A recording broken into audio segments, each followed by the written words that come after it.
যারা অভ্যুত্থানে অংশ নিয়েছেন, নেতৃত্ব দিয়েছেন, তাদের হাতে যদি সার্টেন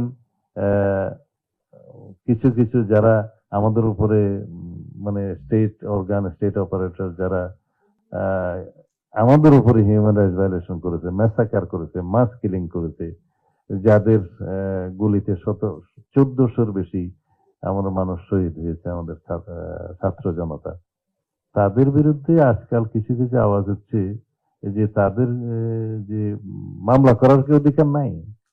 কেন আপনারা ইন্ডেমনিটি দিলেন? কেন জুলাই জাতীয় সনদে একটা দফার মধ্যে তাদেরকে ইন্ডেমনিটি দেয়া হলো? তো এটাকে আপনি হিউম্যান রাইটস ভায়োলেশন ধরবেন? যুদ্ধের ময়দানে যারা আমার বিরুদ্ধে যুদ্ধ করছে তাদের বিরুদ্ধে যদি আমার কোনো কর্মকাণ্ড হিউম্যান রাইটস ভায়োলেশনের অন্তর্ভুক্ত হয়, সেটা তো everything is fair in love and war. তো সেই জন্য সেই ইন্ডেমনিটিকে আমরা সমর্থন করেছি।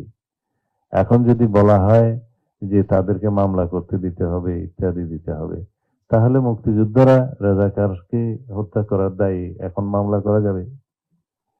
অনেকটা সেরকম। তো সুতরাং এক্সেপশন সব জায়গায় আছে। আমরা সবকিছুকে হিউম্যান রাইটস ভায়োলেশন বলতে পারবো